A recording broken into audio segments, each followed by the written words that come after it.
Hey, we're here again. My friend Dave O'Connor showed up. In fact, he's doing the filming right now. Pete's away, and Joe didn't come in yet. Anyway, Dave said if I just said hello and said I'm still here, you guys would be happy. Well, hello, and I am still here.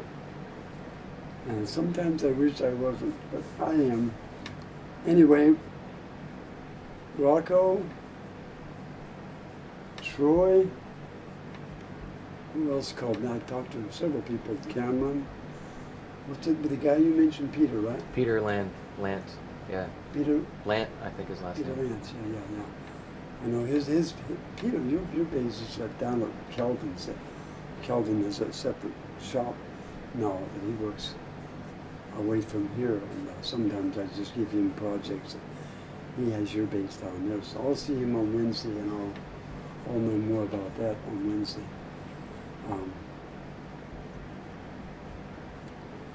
I know people still keep calling me, and I seriously try to talk people out of doing this because it takes so long. But it's amazing, Dave. You know, I just got 4 more people that called me that I said, well, it's going to take about, a lifetime before you get it.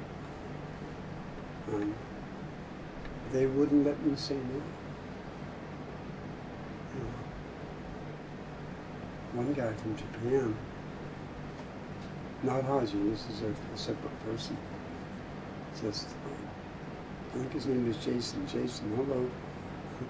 He watches these videos too, but I told Jason, I said, are you sure you're going to do this? I mean, this is going to be a lifetime before you see it. He says, it's okay, I'll wait as long as it has to be done. Because I just get so backed up with things. But there's a few of them that are going to be going out very soon. This 4-string, we're going to get this one in a box and ship it out today. This is for Neil in Ireland. Neil's been waiting a long time too. And we finally got it for you, Neil. I think Neil's seen some pictures of this before. It may not look like it's ready to go, but I can assure you it is, because all the parts are all done. Joe made all the covers, the pickups, everything's all done. And we had it together before. We had it strung up just to check and make sure everything was okay. And it is. So today sometime, I'm just going to buff it up a little bit and get some of the finger marks and some of the grease off of it. And then put it together. And that'll take, it's like I said, it's already been together, so I know it's going to be okay. So that'll take like 10 minutes. And that'll be going out. Neil should have that in a couple of days. This one, this is an unusual deal. This guy from Germany, Florian, he's been waiting a while too. And this is the first time I've heard this little story. He called me the other day just to see how it was going and everything. I said, well, we're going to send your base out on Monday, maybe Tuesday. He said, well, can you wait another week? Now that, for me, that's like really unusual. No one ever says that, Oh, it's going to be out today. Oh, great. No, that's what I usually get, But it turns out that he and his wife, they just had a baby, just a few months ago. And they're taking some time off. So he said, could you hold it for another week or 2? That's an unusual request. Anyway, Florian, we'll just keep putting some more oil in it, make sure it has a nice finish, and probably send it out to him next week sometime. There's a few more in the back, with necks and bodies back there that Joe and Pete are working on. Pete's away right now. Joe, he'll be in later on. I was hoping we could make a video and introduce you guys to Chelsea. I don't think any of you guys ever, I don't know if she's ever been on camera or not. I don't think so.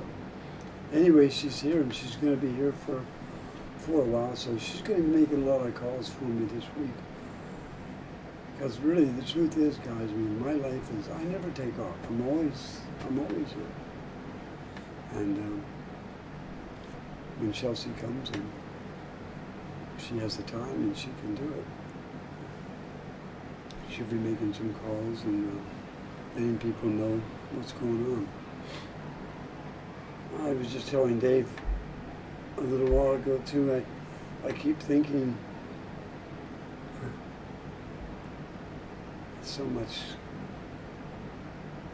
stuff I'd like to just straighten out about who I am and what I did and what other people didn't do. It kind of bothers me. I mean, it really does. After a while, you do this your whole life, and you do it without anything in mind at all, except just doing it.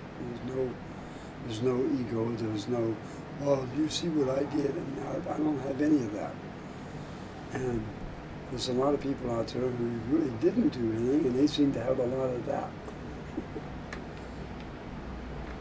I just was going through some stuff. I thought I had it here. I was going to show it, but I'm sure a lot of you people have seen some of the stuff anyway on some of the Ed Roman website. Ron Blake, supposedly they claimed that Ron completely made the piccolo bass for Stanley Clarke. Well, that's not true. The first piccolo bass that was made for Stanley Clarke, Ron Blake, wasn't even in the picture.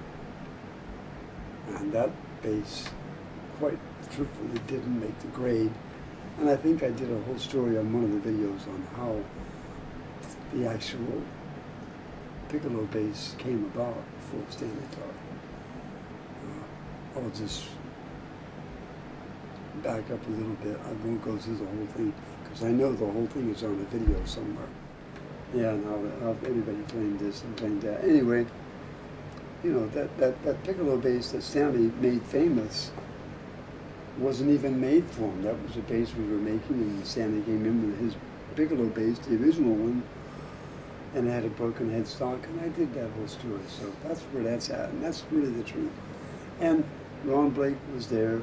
He helped with that project, whether he did the scroll or put the frets in, or who knows, I don't know who did what, but certainly didn't do the whole thing for him, that's for damn sure. He wasn't even around.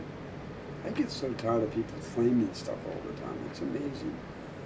There's also something on Ed Roman's website, there's a picture of Les Claypool with a bass that Les bought somewhere along the line. I think it was that maple bass that he has. I don't even remember who I made that for. That was back in the 70s somewhere. And Les found it on eBay or somewhere, and he bought it. On Ed Roman's website, there's a picture of Les playing that bass or holding that bass. And of course, again, they claimed that Ron Blake completely made this bass, and I charged Les $15,000. I've never charged anybody $50,000. I wish I could charge $15,000. I wouldn't be struggling as much as I do. That's definitely not true, folks. It just didn't happen that way. That bass wasn't even made for less, let alone charging him $15,000. That's ridiculous. I just get so tired of people doing that. I know before Pete left, we were talking about doing some videos. Well, there's just a bunch of stuff I want to do. Maybe I could do a little bit about the truss rod. Because Pete and I were talking about that.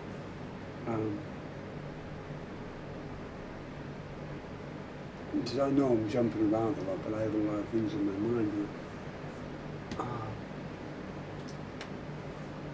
I get so many people who I talk about, well, yes, and they say, oh, I wouldn't do that. I'm afraid to do that. I'm afraid of it, to adjust the rod. You shouldn't be. You really shouldn't be.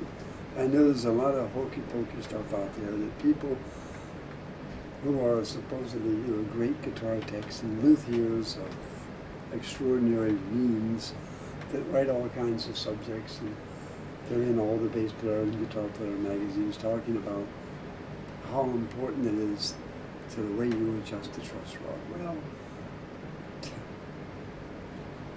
I've read some of those things where, you know, just turn it a quarter of a turn and then wait 1,000 years before you turn it again so you don't let the thing settle. Well, that's, you know, even letting it set for 10 minutes or something is not a big deal.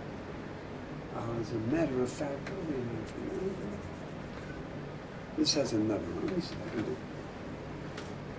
Let me just show them something so you can take some of the fear out of the truss rod board. Okay. Make sure this thing moves first. Okay. This is the truss rod. This is arranged. Oh, by the way, this is one that works.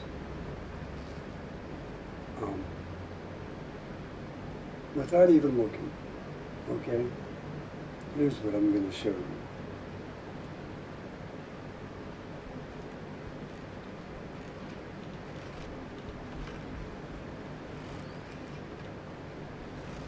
Are we getting a picture here, guys?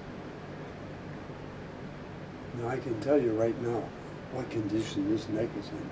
It's backward like this. So if you had strings on here right now, it would be buzzing all over the place. But I didn't even look. And that doesn't mean because, well, I guess it does have a little bit to do with the fact that I've had a lot of experience. But the fact is, you know, you really don't have to be sitting there going like this and thinking, wow, I'm going to break this truss rod. I've never seen a broken truss rod in my whole life. I've never seen one anywhere. On a Fender, on a Gibson, certainly not on mine, on Vinny's basses, on any Rickenbackers, whatever. I've adjusted all of them. I've never seen a broken truss rod.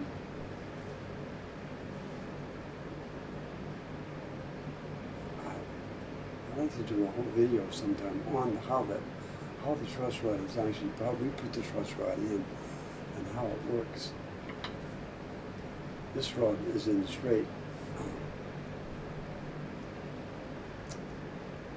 When you tighten this nut here, you're actually putting pressure on the rod, so the rod goes like this, and it pushes the neck up. Or if you release the tension, it goes back to being straight again, and that gets out. Anyway, if you want to adjust your truss rod, please don't be afraid, because what I just did there, in my own bass, I never keep the cap on it. I mean, the truss rod cover is never on my bass. And I adjust my neck a lot. Not because it's warping or it's all S-shaped or it's backbowed or any of that kind of stuff. That's not the reason I adjust it. I adjust it because I'm a musician. And I use it for musical terms. And what I mean by that is sometimes when I'm playing, and you guys all know by now that I play a fretless bass. Sometimes I keep the strings pretty low. I never adjust it. The bridge stays in the same place all the time. I never raise it up or down. All the action that I do is done with the truss rod. And sometimes if I'm playing like a ballad or something like that, I like to get a little bit of, I almost like to get a little bit of that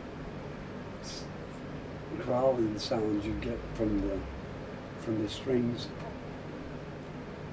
almost laying on the fretboard. You know, it's not that the notes disappear, not that much, but enough to get that. And if you're playing like a ballad, sometimes or a slow piece where you can do that, and you can lighten up your touch a little bit.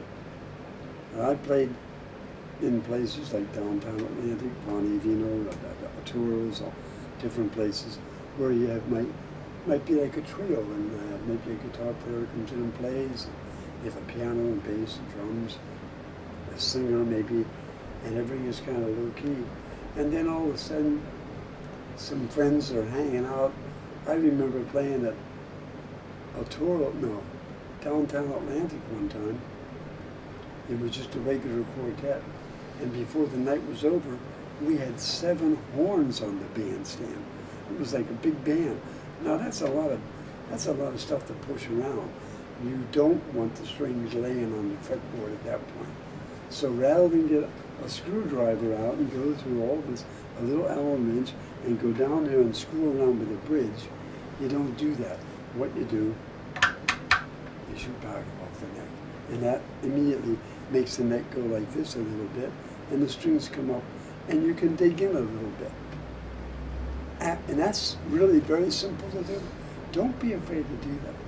But what I just did there, I put about 3 or 4 turns on the rod. It's not going to break.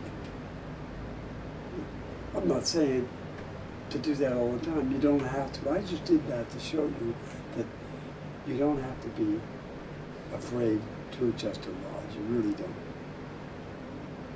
And my rod especially is so easy to adjust. It's like, I use the same principle for my rod that Gibson used when they first designed it back in the 20s or 30s or whenever they did that. It's just the same size rod, it's the same size wrench, it's the same thing. I put the rod in the neck differently than Gibson did, but it's the same rod. And you know, you get a wrench like this, it's so easy. You're away from the strings, you're not banging your knuckles up, and you can adjust it real simple. I've seen some of these truss rods now. I mean, I won't mention their names, but I've had instruments on the bench where you have like this little nothing Allen wrench, and maybe the nut is in here somewhere, and you're trying to get an Allen wrench. I don't have any big ones here right now. These are all small. But, you know, it's just say, you know, you guys, in case you don't know what an Allen wrench is, that's what an Allen wrench is. And, of course, it wouldn't be that size. It would be a lot bigger. But, you know, when you put this in here like this, and you're trying to get a hold of the nut that's down here somewhere. And the other thing about adjusting truss rods, the strings should always be on, and they should be up to pitch, that's for sure. Because how in the hell are you going to know where you are if you don't have it? You take the strings off, and then you adjust it, then you put the strings back on, and then you take the strings off. You'll be there all day. I've had, like, again, getting back to this little thing, sometimes trying to get that thing in place is hard. And then when you do finally get it, you try to turn it, and you can only turn it that much, and you bang into the strings. And the worst ones, as far as I'm concerned, are the ones that are down here. Because you put a brand new set of strings on your bass or your guitar, and you go in here, and you can only make a turn that's very slight, end up kind of touching the strings. And after a while, you do that back and forth. I've actually, you could see some wear and tear on the string at that point, just from this thing going like this. You know. So I just don't think that's a good idea. But there's so many instruments out there that have these things that I'm certainly not going to take all of those instruments and redesign them. But, you know, whatever, getting back to the ease of the truss rod. Don't be afraid of it. And all that stuff that I've read, like I said, stories about, do this and be very careful. Of course you can be careful. No matter what you do, walking down the street, you should be careful.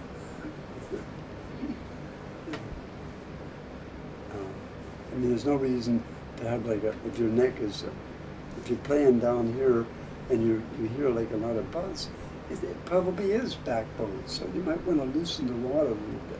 Just loosen it. And don't be looking down the neck every 5 seconds because, you know, you want to get the neck as straight as you can. Well, that's not always the best playing thing. I'm not saying the neck should look like this or like that, but I'm saying if you've got like a slight little bow in it, that's not going to kill you. You know, don't be all bent out of shape because, oh, my neck's got a little whoop. Yeah, well, you might want to sit down and practice a little bit. You know, get rid of that kind of thinking because then all that is nonsense. You ought to see some of the guitars and basses that I played before I got doing this. But, you know, you just don't think about that stuff.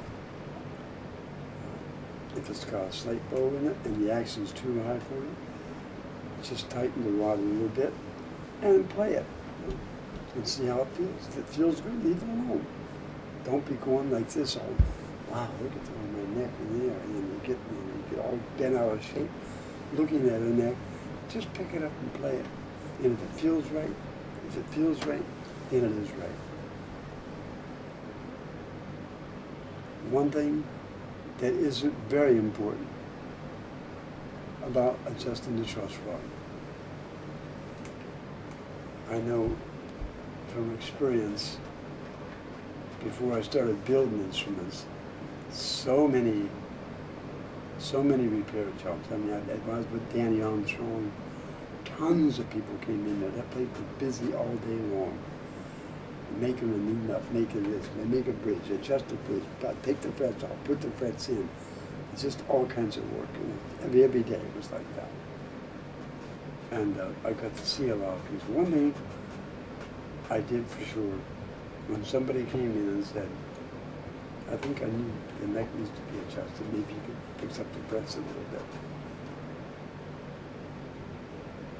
When I took the cap off, or when I got the wrench on the nut, the first thing I did, without looking, without doing anything, the first thing I did was loosen the rod.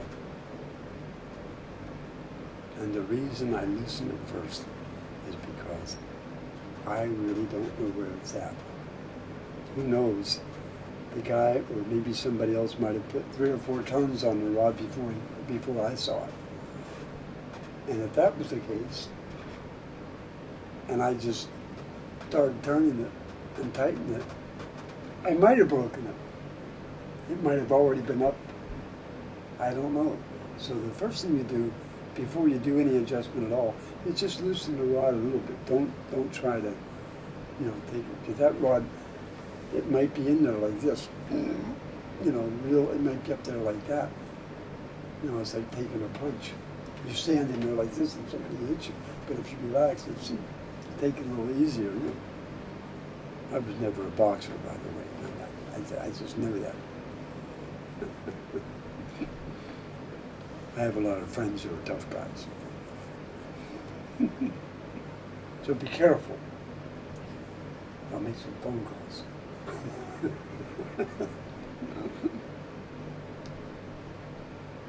Yeah, we're good, Dave. I think we can I just wanted to mention that too, and let everybody know how much I appreciate their patience. And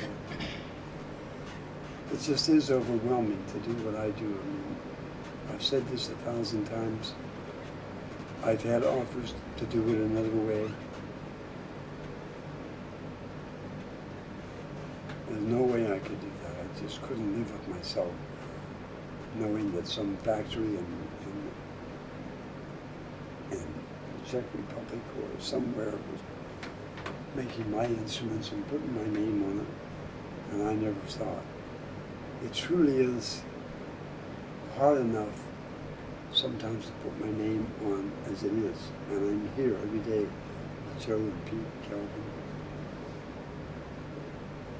and trying to watch everything as it is a tough thing. To have a factory somewhere that's doing something, there's no way I could do it. You guys would all get your instruments a lot sooner, there's no question about that. And it'd probably be a lot cheaper. But I'm not so sure. Well, I am sure. They wouldn't be what they are when they come out of here, that's for sure. Yeah. I'm not saying what I do is perfect by any means. But that's what I strive for.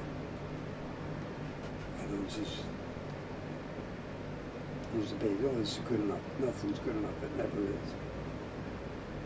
That's what I always like what Kelvin said, you know, when that guy asked me, what have you learned from Carl? And all the years you worked with Carl, what Kelvin just said, the main thing I learned from Carl was, it's not good enough. I always appreciated that.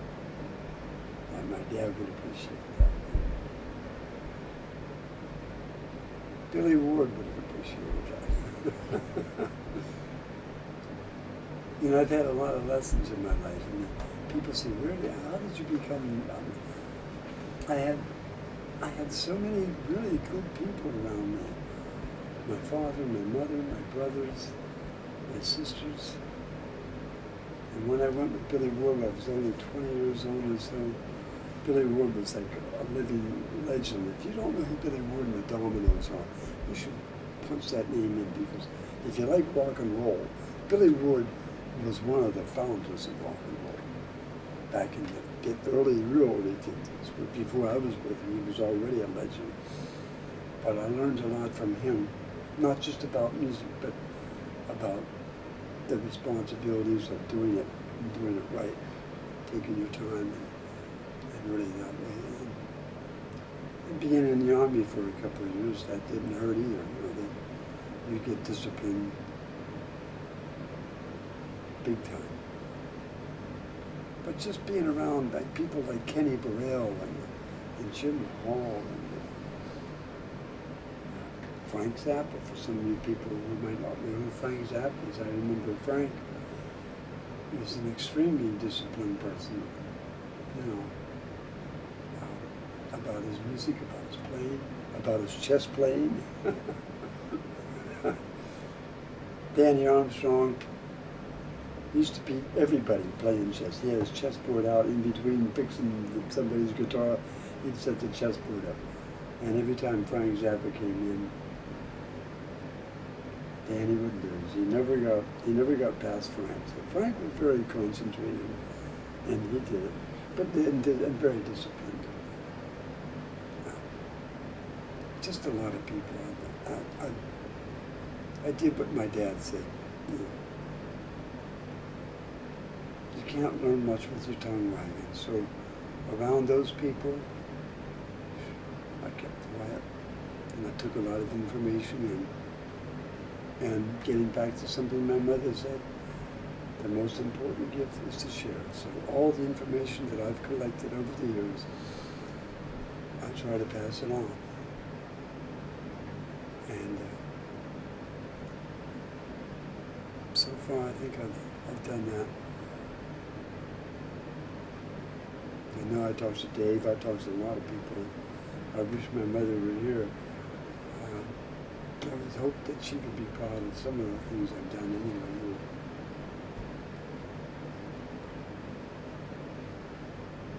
Pay attention to those people out there. It's a good thing to do. I know sometimes you might hear your mother say something or your dad say something that you may not think is true, but you might want to take the time at least to listen. It's a good thing. It's a good thing to listen. I remember a John Wayne movie, Big Jake. And in that movie, he talked to one of his sons who he hadn't seen for a while, because he and his wife, in the movie, they were separated or divorced or something. And one of his sons was a little cocky and yada, yada, yada. He was just yabbering all the time. And one of my favorite lines was, John Wayne said to his son,